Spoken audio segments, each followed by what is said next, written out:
Attention, you're listening to The Todd Huff Show, America's home for conservative, not bitter talk and education. Be advised, the content of this program has been documented to prevent and even cure liberalism, and listening may cause you to lean to the right.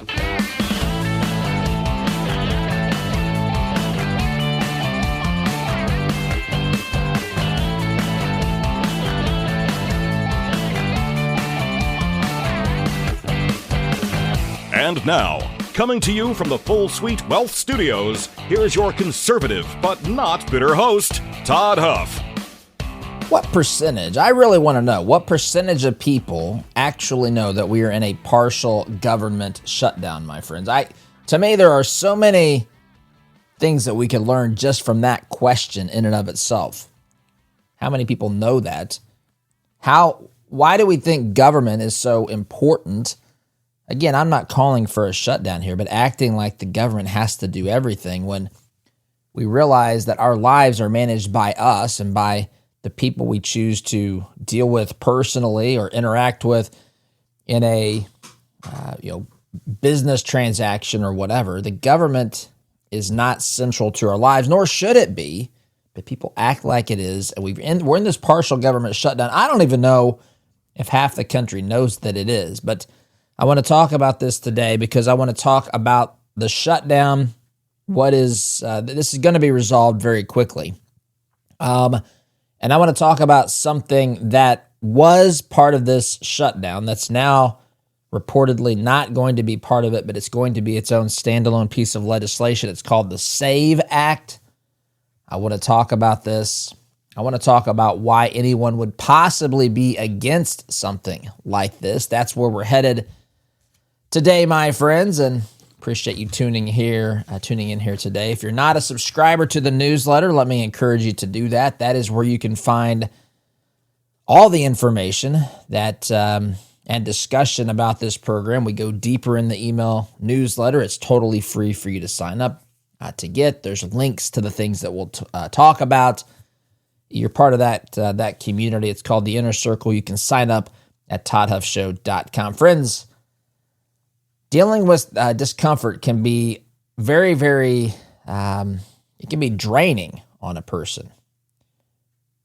And if you're dealing with discomfort or just tired of living off of prescriptions and managing the side effects, you're not alone. A lot of folks out there are looking for something natural they can trust. That's why I think you should check out Christopher's Organic Botanicals. If you're in that position, I think you should check out Christopher's Organic Botanicals, family-run, natural kratom company rooted in truth, tradition, and transparency. They partner directly with farmers in Indonesia. They lab test everything that they produce before it ever reaches your hands. There's no hype or synthetics. There's no funny business. There's no shady sellers that are out there in the marketplace. Just the real thing done the right way. So you can start with the Kratom Starter Pack. Do your research first. Make sure that this is something that makes sense for you.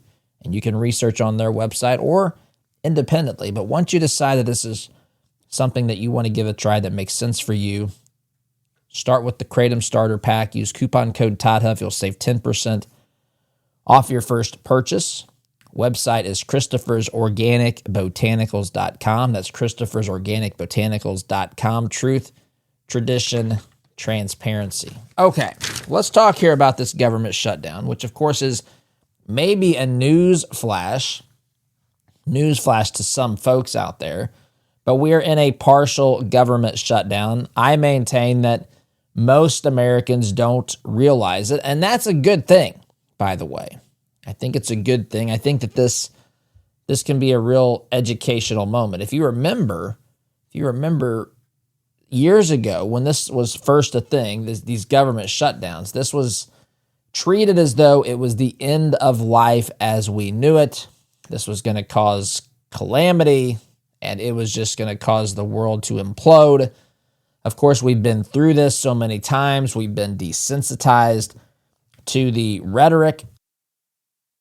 And I think the last time that they did this prolonged government shutdown back during the holidays, I think they realized that this actually harmed Democrats. Democrats were the ones that caused this shutdown to happen, the previous one.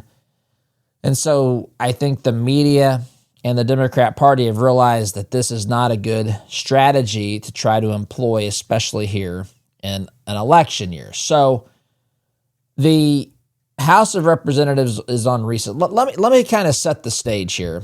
There are 12 funding bills. There are 12 funding bills that keep our government operational. I'm going to go through those really quickly. I'm going to start with the ones that are funded all the way through the fiscal year. The United States of America operates on a fiscal year starting October 1st, and it runs through September 30th. So we are, in the second quarter, I guess, of the fiscal year.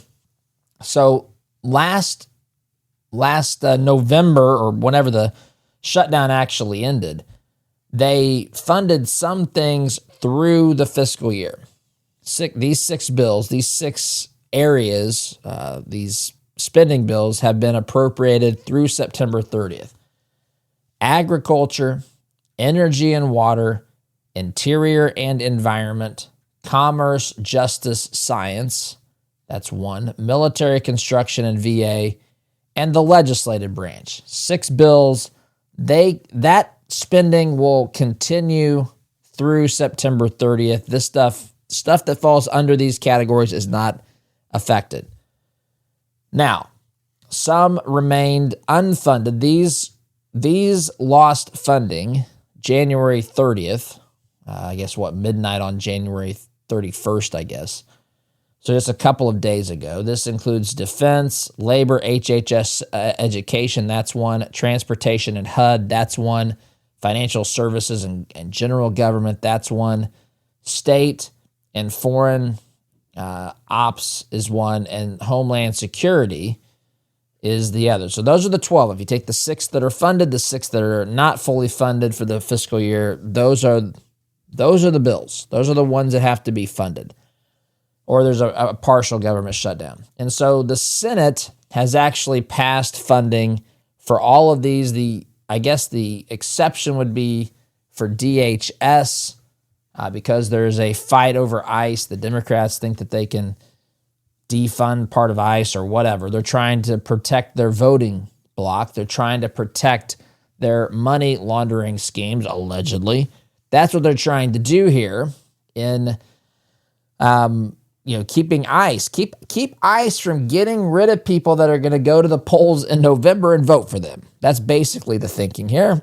Or people who are signed up for programs in fraudulent ways, allegedly, and then are using those funds to help fund leftist causes. I create as a legislator, they'll say, look, I'll create this program. I'll make it easy for you to take advantage of it. All I ask for you is a little bit of a kickback, right? That's what it looks like. At least there's certainly evidence to that's what's happening here. And so the Senate has passed the bill. The House is not in session, or hasn't been able to take this up. There's been a handful of House Republicans on top of that who have also said, we want the SAVE Act to be tied to this. Now, I want to talk about the SAVE Act, and I'll get into this in more detail as the program comes together. But suffice it to say that the SAVE Act is a piece of legislation that requires people to provide documentation proving that they are American citizens and that they are registered, that they can legally register to vote in federal elections. That's what this legislation is designed to do. It's not a voter ID law. It's not a picture ID where you show an ID at the polling place. This is a step before the polling place. This is the part of the process when you go to register to vote. Right now, all you have to do is check a box, and that's what Stephen Miller was alluding to yesterday in a post on X, or it was a post over the weekend when he was talking about a judge that struck down some law or something, or some was it a law or a administrative action, executive order? Well, regardless, the purpose of these actions are to say we want to make sure that people who are registering to vote are documented American citizens who can legally do this. And so this is when you go to register. This isn't when you show up at the polls. Right now, all you have to do when you register is basically attest to the fact that you are an American citizen, which pause everything. So why do they do that? Number one, used to people that got driver's licenses were American citizens. But because of these states that are run by leftist lunatics and people who want to see this nation devolve into absolute just chaos so that they can remake something that's more, statist in its nature, more authoritarian, more on the political left in nature. That's what they want to do. They don't like this country is founded. They hate the concept of self. As much as they talk about our democracy, right? Democracy, that's a tool they use to manipulate people. Our democracy. We have a republic. I've been through this, and it does matter. We don't have a pure democracy. Your rights are not contingent upon what the majority of people think. Your rights protect the minority, the smallest minority, the minority of the individual, the minority of a single person who has the rights that are enshrined in our Constitution and our Bill of Rights specifically. And that's what these folks don't like. They don't like self-sufficient, self-reliant American citizens. They want people who toe the line, who do what they're told. They want people who subject themselves to the authority of the people on the left who can rule with an iron fist and tell us how to live our lives, tell us how much water that we can use in the shower, tell us the size of our vehicles, how many miles per gallon we have to be able to get. They tell us what we pay in taxes. They make sure that they're supporting all of these leftist causes, the trans agenda, the climate hoax, all this sort of other stuff. They want control and power and authority, and they want you and me to simply comply. And, that's not really American. Listen, I'm not saying we should have a bunch of rebels out there who are undermining any legal, any law that's passed the right way, any legitimate law. But I am saying that we do need people who respect liberty and that adore liberty and freedom so much that we are not going to comply or go along with the shenanigans here, the charades here, as we watch this country be pushed towards the brink of destruction, as we watch liberty being ripped apart at its seams intentionally by these folks who take advantage of any opportunity they have to undermine the American system so as to recreate something in its place. And listen, they've come a long way. And that's not good, but from their perspective, they're happy. They've got people that are clamoring, tax us more, tell us what we can do. I mean, I saw this, you see this in the wake of COVID. Tell me, remember the, gee whiz, I don't want to be personally insulting, but the idiot who was singing a song, Dr. Fauci, I forget, he was singing it to the tune, what's that song? Mr. Sandman. Bring me a dream. Make him the whatever it was, the cutest I've ever seen, whatever the words are. But he was singing, Dr. Fauci, please basically save us. Save us from this disease. Tell us how many feet we can stand away from another person. How many masks do we have to wear? How many inoculations do we have to get? How many boosters? How many, whatever. Do I wear the mask in my car? Should I report my neighbor for not wearing his mask? It was amazing to watch neighbors turn against neighbors out of fear that was stoked by these lunatics who knew nothing about what they were talking about. You've heard Fauci go out there and say the 6-foot range was just kind of arbitrarily set. How many things did he call for that turned out to be about as anti-science as you could possibly be? On and on, but people were clamoring for more government control. Go after my neighbor. He's not getting the vaccine. Take away his job. Don't let him have an income. Make him suffer until he complies like the rest of us. I'll never forget Jimmy Kimmel on his stupid show out there saying, if you don't have a vaccine, if you haven't been vaccinated and you go to the hospital with a heart attack, sorry, Wheezy, I think is what he said. You're going to have to sit out out here on the sidewalk and die because you shouldn't be able to be treated if you didn't have a vaccine. These people are self-righteous. These people don't know what they're talking about. They are paving the road straight to hell and tyranny with the things that they tell us to do, the way that they want us to constantly give up our liberty and so forth. And we are at it is under assault constantly in this country. And they have a lot of tools by which they are undermining our liberty and putting us under their thumb at every turn, every chance they get. And they manipulate the voting system. They don't want you talking about it. I mean, think about it. How bad must it be for them to basically silence people if you talk about voting integrity? There was a time that if you said things, and we're not out of it completely, but it's changed dramatically since Trump was reelected. But there was a time when I came on this program, I just asked questions. I've never made a definitive statement about what happened in 2020 because there's a lot of questions. I have suspicions, I have questions, but you can't even have questions. I had numerous videos taken down. That's why I don't use YouTube right now. I had 13 videos, I think, that were flagged because I simply asked questions about the election of 2020. Asking questions is enough to have you taken down, have you silenced. How bad must it be where they don't even want you asking questions, my friends?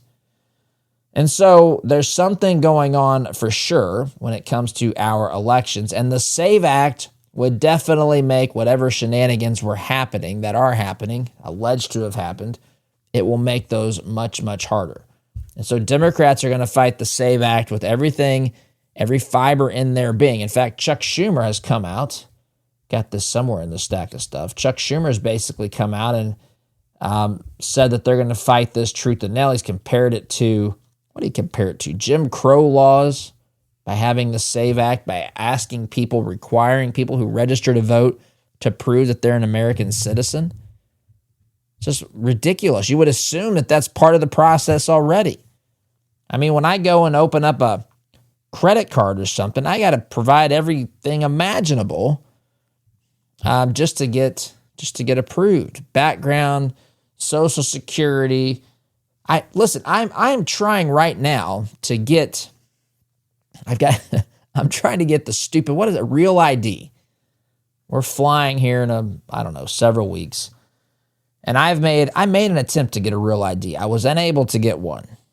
The Smart ID, whatever they call it. I think it's called Real ID. People call them Smart IDs. Regardless, they're going to start paying. You got to pay more at airport security if you don't have that now, and it adds to your time. They're intentionally making this harder to get on planes so as to get everybody pushed into these Real IDs. But regardless, I had an issue, and what I gave to them wasn't enough for me to get a Real ID. So I have to get, long story short, I have to get a new Social Security card. And which is interesting. I can get a Social Security card with my driver's license, but I can't get a Real ID with just my driver's license. None of it makes any sense to me. But regardless, I have a harder time doing this than most people have in getting registered to vote. And that's pretty telling if you ask me. So I want to talk about the SAVE Act. I want to talk about what it does. I want to talk about why they're so scared of it. I want to give you the absolute best argument I can possibly think of that would justify being against something like the SAVE Act. So I'm going to talk about that as the program unfolds here today, my friends. Maybe you've reached that stage where managing your money feels like juggling more than just numbers. You got tax planning, estate work, investment choices, a whole lot more. That's when Family Office Services can really make a difference. Full Suite Wealth brings all those pieces together into one cohesive strategy. Their Family Office Services give you access to a coordinated team with advanced option strategies, private equity, private credit, legal expertise, all those things bundled together, my friends, under one roof. It's about simplifying your financial life. It's about planning for the future. It's about making sure your legacy stays strong for generations to come. If you're ready for that next level of support, head on over to fullsuitewealth.com. That's fullsuitewealth.com. Build your legacy, secure your future. So this shutdown's tied to the SAVE Act, at least in part, because there were a group of Republicans that were fighting to make sure that the SAVE Act was tied along with the funding for government bills. Trump has called them up, had meetings with them, and said, look, that's not what we're going to do. I need you to be on board, pass these funding bills. The SAVE Act is supposedly going to be a standalone piece of legislation that is introduced. So let me tell you what the SAVE Act is. I've got a couple of minutes. I think I can at least set this up here before we get to our first time out here. But the SAVE Act, as I mentioned, it requires documentary proof of U.S. citizenship, and that is required nationally, requires you to document your proof of citizenship in order to register to vote for federal elections. This is more than simple attestation where you check a box and say, I promise that I'm an American citizen. This requires a document like a U.S. passport, a birth certificate, naturalization document. That's the sort of thing that this is going to address. Now, as it stands right now, there's a handful of states that have tried to do this. 42 have not even touched it. But some states have this in place, but they are limited or they simply aren't implemented. Vast majority of people, of states I should say, rely upon citizen attestation in order to register to vote. So basically when you register to vote, there's a box that says, I promise I'm an American citizen, and that's it. That's all you have to do. And to act like, for the government and the left and the media to act like no one can get past this sophisticated safety net and register to vote as a non-citizen is crazy to me. It's absolutely bonkers. It is complete gaslighting. You're being manipulated and lied to. Of course, anyone can check a box that says they're an American citizen. There is no consequence. No one's looking at this. They just take you at your word. This stuff is going to upset the left very much, my friends, because it's targeting their core constituency, their core voting base. Timeout's in order for me, my friends. We'll continue this on the other side of the break. Back here in just a minute. Welcome back, my friends. Talking here about the SAVE Act, what it is, what it isn't, what it's designed to do. So again, the SAVE Act is a requirement on the front side. It's not election day. It's not at the polls. It's not voter ID. This is a documentation process that you must provide when you register to vote. So voter ID, of course, is when you show up to prove that you're that person that went through the process. That's another step in this. I think we need national voter ID laws as well. But let's try to prevent people from even creating the fake registration to begin with. Why would we not start there? This is all common sense stuff. You know, it's like if you had a business, if you had a bodega, wherever, New York City, I don't care if you had a little store, wherever. You know, you find a place that you're going to lease space or build your building or whatever, and you think, okay, have my products here, going to have checkout lanes there.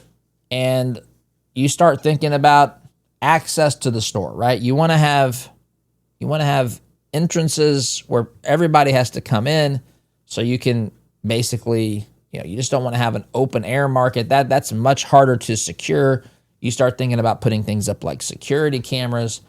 You thinking about, do we have staffing there that keeps an eye on people to make sure no one's trying to shoplift, right? You think about your hours. You think about when you close your store for the night, how do we lock the store? How do we secure the store? You think about what sort of insurance I need to have to make sure if I suffer a loss that I can cover that loss through some sort of an insurance policy. You think about all these things. And why would we not do that? It's astonishing to me that you have useful idiots out here who stand in the way of common sense laws. This is 100% common sense. And I'm telling you, compared to what I've had to deal with, I don't know if anybody else has had problems with the Real ID. I've had problems, and it stemmed from the fact that I had problems with my Social Security card, which is my fault. That's my fault. But it's a nightmare to fix this. I can assure you that what is being passed here, or trying to be passed here, hopefully in the SAVE Act, is nowhere near as complicated as what I've had to deal with here. And so, while voter ID laws are important, and while the SAVE Act, these things are important, they're dealing with different parts of the process, just like security cameras or locked doors, door lock security systems, ways to keep people out of your store. They're all geared towards the same thing, making sure that we protect the integrity of the election, or in the analogy of the store, making sure you're protecting the store from loss. But they do different things, and it's at different parts of the process, right? So, again, it's all designed to make sure that the votes that are cast and counted during elections are legitimate counts, whatever those are, once they're cast. But we don't want people coming in. We don't want people sneaking in and scoring points for the other team, so to speak. Right? You want the people scoring points on the basketball team to be people that are on the team that their names are written in the scorebook. Did you see the guy? I don't know if this is true, but I've seen reports that there was a girls' basketball team. I don't know where this was, high school team, and the coach dressed up and played. And it was an away game. I don't know the details, and I don't remember where it was. I just read this the other day. But that's akin to this, right? The coach goes out and kind of dominates the game as an adult playing high school. I think it was. I'm almost positive it was a girls' game. So goes out, scores a bunch of points, dominates, raises questions. People start wondering, why do we never hear of this player before? Oh, it's because it's the coach, right? And that's the allegation anyway. It's the same thing. It's the same exact thing here. I mean, why would we want to make it easier for that stuff to happen in our elections in particular? So if you're currently registered, the SAVE Act does not automatically purge registrations.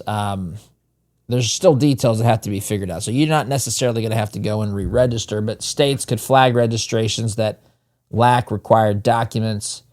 You might have to show proof to continue to stay active. I don't know exactly the details, but again, it's no different than having to update here to the Real ID, right? It's to me, it's necessary. It's defensible. It's not unnecessarily complicated. I mean, this is required because of what we've seen people do to take advantage of the weaknesses and vulnerabilities in the system. Implementation would occur over time. And of course, there would be legal challenges, but there's not some sort of an instant deregistration. This is not about getting people off the rolls who are legitimately supposed to be there. This is to prevent people from getting on the rolls so that illegal registration cannot be manipulated. You know, it's not just that people are registering and then, one-offs are casting ballots. It's that you get someone to register illegally, and then even if they don't vote, now you have access, if you have some sort of a system, as I suspect some of these leftist groups do, to say we've got these open registrations. If we can just get mail-in ballots or something to tie to those that we're casting those ballots, they're amplifying their voice, and they're silencing, by extension, the voice of real American voters. Now, I want to talk about the best argument I can find and I'm not making this up. It's a terrible argument, but I'm going to give the best argument I can find in defense of. Understand that this is not my argument. I'm just trying to tell you what they're going to say, what they have been saying, what their argument's going to be about this, what it is about this. So we'll get to that, my friends, in just a moment. I know you care about this country. I know that you do, but you can't fight for America, my friends, if you're not taking care of yourself. That's why I'm here to tell you about Solti. It's an all-natural, clinically proven supplement. Clinically proven. Science is spoken here, my friends. Clinically proven supplement that lowers cholesterol safely. It's done this for a lot of people. May be able to do the same thing for you as well. No prescriptions, no doctor's visits. All you have to do is take 2 Solti soft gels a day. It's not a drug, but it has worked for a lot of people. Supplements can have some really good benefits on people, on potentially you. So we need healthy, strong Americans, my friends, not just for your family, certainly for your family. That's most important. Family, your job, your church, your community, but for this great nation as well. Do not let high cholesterol slow you down. Go to Solti.com, SOLTEA. Promo code Todd is going to save you 50% on your first purchase and get you free shipping to boot. That's Solti.com, SOLTEA. Promo code Todd. Take care of your heart, my friends, because listen, this is me talking selfishly. We need you in this fight. Check it out today, Solti.com, promo code Todd. All right. Here is what the left and the media will argue. This legislation, the SAVE Act, provides an opportunity for voter suppression. That's what you're going to hear. So they're going to argue, they have been arguing about any sort of common sense election integrity laws, that this law, the SAVE Act, is going to disproportionately affect minorities, disproportionately affect low-income individuals, disproportionately impact elderly voters, disproportionately impact people who were born abroad, but they still are legal American citizens, or someone who doesn't have easy access to these documents, students, perhaps without long-term documentation on file. They're going to say that these groups that they're targeting are, of course, Democrat voting blocks. These are people who vote a higher percentage Democrat, and so they're trying to target them. They're trying to suppress their vote. Listen, no one is trying to suppress anything. Well, that's not true. We're trying to suppress illegal voting registrations from being opened. And we're trying to suppress people who are trying to vote on election day or during election season now, trying to make sure that they don't cast their votes illegally. That's what we're trying to suppress here. The suppression of illegal ballots cast by people who should not be registered to vote in the meantime. They'll also say that this is an administrative burden, right? They'll say, listen, these states, we have this wide variety of systems, and this is, states manage their own elections, which is true. Updating millions of records to check for specific documentation details is logistically complex and, dare they say, absolutely impossible. And I just looked at the clock and realized that I need to take a break. So we'll pause there, take a quick time out, my friends, pick up where we left off on the other side of the break. You're listening here to Conservative, Not Bitter Talk. I'm your host, the one and only, the ever so beloved Todd Huff. Back here in just a minute. Welcome back, my friends. Here we are.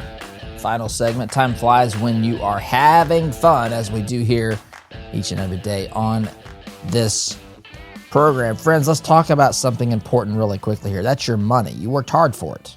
You worked hard for it. The government is trying to take it from you at each and every turn, every step of the way. But is that money, what you've been able to keep them from taking, is that money working hard for what you, for you and what you believe in?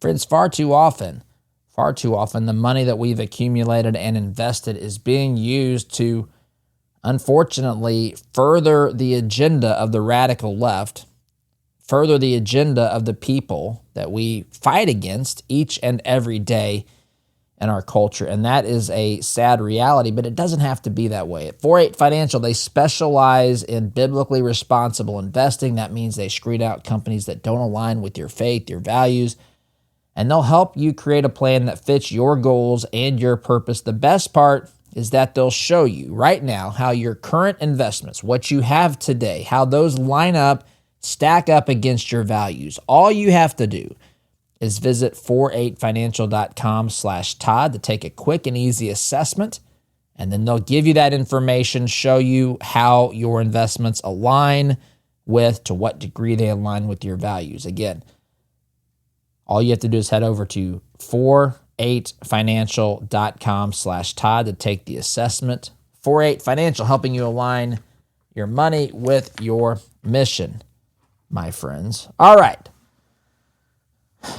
Where I left off, talking about the SAVE Act, the opposition to this. Of course, the real reason that they're opposed to this is because I firmly believe that they have been manipulating the system, that they have been relying upon shadow groups, see 2,000 Mules, for example, to do some shenanigans, to break the law, to bend the law, to manipulate who's casting ballots, where they're coming from. And it's a system. It's a system that requires there to be enough, enough illegal or unauthorized registrations that they can then get votes for, right? Because a vote is, you can't have, this raises another question, but in theory, you can't have more votes than you have registered voters. That doesn't make any sense. And so if you can get the registration on file, then you can basically, and you know how to access that, or you have a system to manipulate that, and all you have to do is check a box and say, I'm this person or whatever. It's easy, or send your mail-in ballot back, right? You can at least see why that there are concerns about this. If you're objective about this, let's say that you're really sympathetic to this being used to suppress voters. Listen, I've shared with you, I helped one of my team members back in 2020. It's crazy to think it was that long ago. Young lady who I really enjoyed having on our team.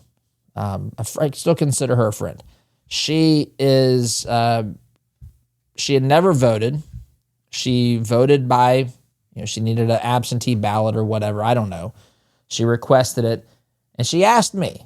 She said, can you help me make sure I fill this out right? And I said, okay, I'm not going to tell you. I'm just going to answer whatever question you have so that you know that you cast your ballot. I'm not there to persuade you. You know what I think. I talk about this every day. If you want to know what I think, go cast the ballot. And I helped her, and she ended up casting her ballot for Biden.